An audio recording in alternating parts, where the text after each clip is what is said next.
Welcome back to Kaushuk Pawar cricket academy YouTube channel. तो आज हम बात करने वाले हैं हाउ टू हैंडल स्लेजिंग और हाउ टू टैकल स्लेजिंग को हैंडल कैसे करें। तो स्लेजिंग क्यों करते हैं? स्लेजिंग करने के रीज़न बहुत सारे होते हैं। कोई कंसंट्रेशन बिगाड़ने के लिए स्लेजिंग करता है। आपने देखा रहेगा ऑस्ट्रेलिया सबसे ज़्यादा स्लेजिंग करती है। हमेशा आपने देखा है कि कभी भी कोई भी बैट्समैन या फिर पार्टनरशिप बिल्ड होता है, वो टाइम में कोई ना कोई आके कुछ ना कुछ बैट्समैन को बोल देता है कि उससे उनका कंसंट्रेशन बिगड़े या फिर उसको गुस्सा आए। बहुत सारे बैट्समैन आपने देखा रहेगा गुस्सा आने के बाद वो कुछ अलग करने जाते हैं और बड़ा शॉट खेलने जाते हैं और वो आउट हो जाते हैं। तो इसलिए बहुत सारे प्लेयर्स स्लेजिंग करते हैं। और दूसरा रीज़न है प्रेशर लाने के लिए। आपने देखा रहेगा जब भी नया बैट्समैन कोई आता है तो बहुत सारे प्लेयर्स चेयरअप करते हैं, स्लेजिंग करते हैं, कुछ ना कुछ ऐसा बोल देंगे कि वो बैट्समैन को प्रेशर फील होता है। या कोई यंगस्टर, जब आपने देखा है बहुत सारे यंगस्टर जब पहली मैच खेलते हैं इंटरनेशनल इवन डोमेस्टिक लेवल में या क्लब के मैच में कोई यंगस्टर खेलता है तो उनको वो एक्सपीरियंस नहीं रहता है बड़ों के साथ खेलना।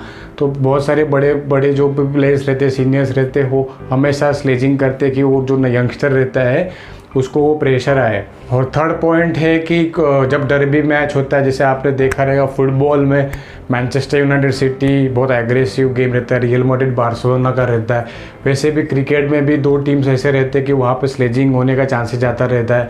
जैसे आपने देखा कि हमेशा ऑस्ट्रेलिया और इंग्लैंड में एग्रेशन ज़्यादा है, इंडिया और पाकिस्तान में एग्रेशन ज़्यादा है, तो वो टाइम में स्लेजिंग होने का चांसेस ज़्यादा रहता है।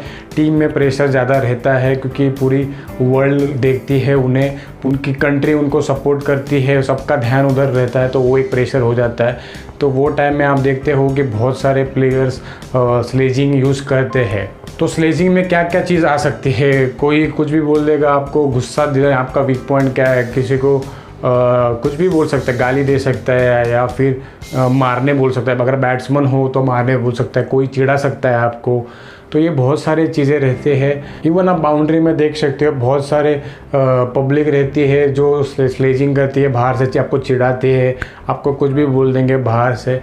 तो ये बहुत सारी चीज़ें आपको हैंडल करना पड़ता है, आपको टैकल करना पड़ता है। मैं अभी बताने जा रहा हूँ various types of handling sledging और टैकलिंग स्लेजिंग।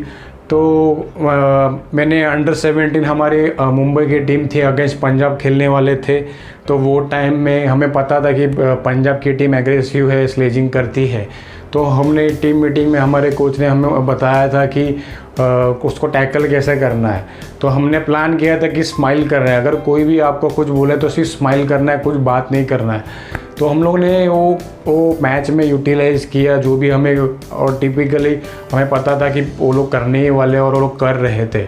तो हम लोग ने हमेशा उनको स्माइल किया और उससे उनका एग्रेशन और बढ़ा और लूज बॉल फेंकने लगे। तो हम सब स्माइल कर रहे थे और वो मैच हम लोग कन्विंसिंगली मैच जीते। So this is my favourite point. Bowlers को अवॉइड करो या जो भी स्लेजिंग करते हैं उनको अवॉइड करो। जब मुझे कोई भी स्लेजिंग करता है मैं उनको वो अवॉइड करता हूँ, उनको कुछ रिएक्ट नहीं करता हूँ। जो भी आपका रूटीन रहेगा उस पर आप फोकस कीजिए instead of focusing on the people who do sledging. जो स्लेजिंग करते हैं उनके ऊपर फोकस नहीं करना है, आपको अपने बैटिंग में ध्यान देना है, आपका जो रूटीन रहेगा उस पर ध्यान दीजिए।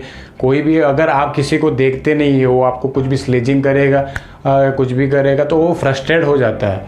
तो वो सबसे बेटर अपना है कि हमारा कंसंट्रेशन नहीं जाता है बल्कि उसका कंसंट्रेशन जाता है। इवन मुझे क्या लगता है कि जो फील्डर्स रहते हैं, जो भी स्लेजिंग करते हैं, उनका कंसंट्रेशन कम हो जाता है क्योंकि उनका फोकस बैट्समैन के ऊपर रहता है इंस्टेड ऑफ डूइंग फील्डिंग और बॉलिंग।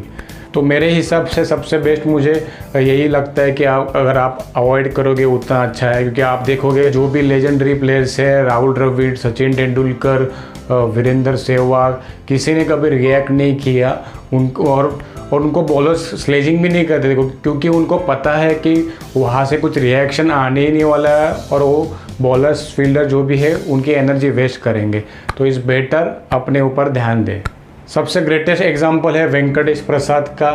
अगर आपने देखा रहेगा इंडिया वर्सेस पाकिस्तान मैच था, आमिर सोहेल ने बाउंड्री मारी थी वेंकटेश प्रसाद को और कुछ तो स्लेजिंग की थी, कुछ तो बोला था। और कुछ तो बोला था कि बॉल लेके आ जा बाउंड्री से, ऐसा कुछ तो बोला था। तो वेंकटेश प्रसाद ने सिर्फ देखा और कुछ रिएक्ट नहीं किए और नेक्स्ट बॉल उनको क्लीन बोल्ड किया था। तो ये ग्रेट एग्जांपल है कि अगर आप क्रिकेट खेल रहे हो, अभी कोई भी स्लेजिंग करता है तो आपको परफॉर्मेंस से रिएक्ट करना है, आपको एनर्जी वेस्ट नहीं करना है उनके साथ आज कुछ बैड वर्ड्स या कुछ भी स्लेजिंग करने से। आपको फोकस पूरा अपने गेम में रहना चाहिए, बैट्समैन हो या बॉलर हो। जैसे वेंकटेश प्रसाद ने जो विकेट निकाला, जो क्लीन बोल्ड किया, it's a very great example, वो आप ध्यान रख सकते हो। स्लेजिंग हैंडल करने के लिए आपको मेंटली स्ट्रांग होना ज़रूरी है। तो उसके लिए हमें क्या करना चाहिए, उसका एक्सपीरियंस कैसे लाए, उसकी प्रैक्टिस कैसे करें। तो first point, very important point is visualisation. मैंने विजुअलाइजेशन के बारे में एक वीडियो बनाया है, ऊपर जो आई बटन है वो वीडियो ख़त्म होने के बाद क्लिक कीजिए, जो भी चीज़ मैं बताने जा रहा हूँ वो सारे वीडियोस आपको दिख जाएंगे। The first point is visualisation. आपको विजुअलाइज करना है, आपको इमेजिन करना है कि मुझे स्लेजिंग कर रहे हैं और आप हैंडल कैसे, जो भी मैंने पॉइंट्स बताए हैं, अवॉइड करना, स्माइल करना या एग्रेशन अंदर रहना चाहिए और परफॉर्मेंस करना चाहिए, वो परफॉर्मेंस से बाहर आना चाहिए। ये सारी चीज़ें आप विजुअलाइज करो कि मैं वो चीज़ें कर रहा हूँ और आपको वो फ़ायदा हो रहा है, ना कि कुछ नेगेटिव आता है कि आप रिप्लाई कर रहे हो, कुछ उल्टा बोल रहे हो। जैसे आपने देखा कि विराट कोहली बात करते हैं, वो ना आप देखोगे विराट कोहली, उनका कंसंट्रेशन लेवल पूरा डिफरेंट है। विराट कोहली नोज कि कब कंसंट्रेशन करना है और कब स्लेजिंग करना है। उनका क्रिकेट ही एग्रेसिव है, जब तक वो बात नहीं करेंगे तब तक उनका कॉन्फिडेंस हाई नहीं होता, उनका कंसंट्रेशन बढ़ता नहीं। सबका अलग अलग का तरीका होता है, पर ये सबके लिए नहीं रहता है। Hardly you can say Ricky Ponting, Virat Kohli, और you can say Mitchell Johnson, Andrew Symonds, ये सब जो प्लेयर्स हैं वो जब तक वो लोग स्लेजिंग नहीं करते उनका परफॉर्मेंस एनहांस नहीं होता है। उनका जो कॉन्फिडेंस लेवल, उनका कंसंट्रेशन लेवल, उनका पूरा गेम उसके ऊपर मैटर रहता है कि वो एग्रेशन आए। तो सबके लिए नहीं रहता है, मेरा गेम अलग है, सबका अलग अलग गेम होता है। तो आपको आपका जो गेम है आप कैसे हैंडल करते हो आपको पता होना चाहिए। सेकेंड पॉइंट है practice sledging during your training session. जब आपका नेट सेशन होता है वो टाइम में बॉलर्स बैट्समैन को बताओ कि ऐसा ऐसा सिचुएशन है, कीपर जो पीछे रहेगा वो आपका कान जबाएगा, उसको बोलना कि कुछ ना कुछ बोलना, मुझे आपको हैंडल करना है। मजाक में नहीं लेना, क्योंकि बहुत सारे प्रैक्टिस में आप देखते हो कि हल्के में खेलते हो, थोड़ा मजाक में लेते हो। पर अगर ये चीज़ आप सीरियसली लोगे, विकेट कीपर भी थोड़ा उसका भी प्रैक्टिस हो जाएगा कि थोड़ा जब बैट्समैन को चबाने का कैसा है, तो वो उसकी भी प्रैक्टिस हो जाएगी और आपकी भी प्रैक्टिस हो जाएगी। ओके, तो उसको बोलना कि थोड़ा बात करें, बॉलर्स, फास्ट बॉलर, स्पिनर जो भी है उनको भी बोलना थोड़ा कि मुझे स्लेजिंग करो। और आपको कंट्रोल, आपका एंगर कंट्रोल करना पड़ेगा। आपको बहुत सारी चीज़ें, जैसे कि मैंने बोला स्माइल, आपको स्माइल करना पड़ेगा। आप देखो, ट्राई करो आपको बेस्ट सूट कौन सा होता है। ओके, तो ये प्रैक्टिस सेशन के बारे में हो गया।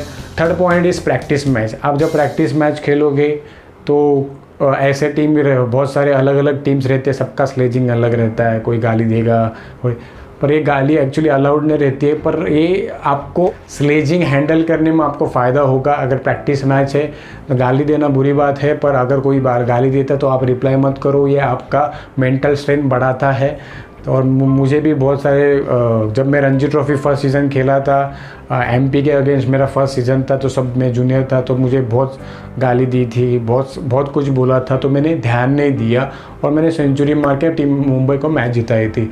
तो ऐसे बहुत सारे टाइम, इवन क्लब क्रिकेट, जो भी आपके क्लब क्रिकेट या फिर स्कूल क्रिकेट, बहुत सारे जितने भी आपके एज ग्रुप के मैचेस होते हैं वहाँ पे भी स्लेजिंग होते ही रहते हैं। और आप जितना प्रैक्टिस मैच में ये चीज़ प्रैक्टिस करोगे तो ये आपको फ़ायदा करेगा। तो जितना आपको एक्सपीरियंस मिलेगा ये सारे चीज़ों की, तो उतने आप मेंटली स्ट्रांग होते जाते हो। क्योंकि कोई भी चीज़ पहली बार आती है तो हमें डिफ़िकल्ट होता है हैंडल करने के लिए, टैकल करने के लिए। जैसे जैसे हमारा एक्सपीरियंस बढ़ते जाता है उतना हमें ईजी होते जाता है। तो इसलिए ये सब सारे चीज़ प्रैक्टिस करो, आप प्रिपेयर अच्छे रहोगे और ये आपको क्रिकेट में फ़ायदा होगा।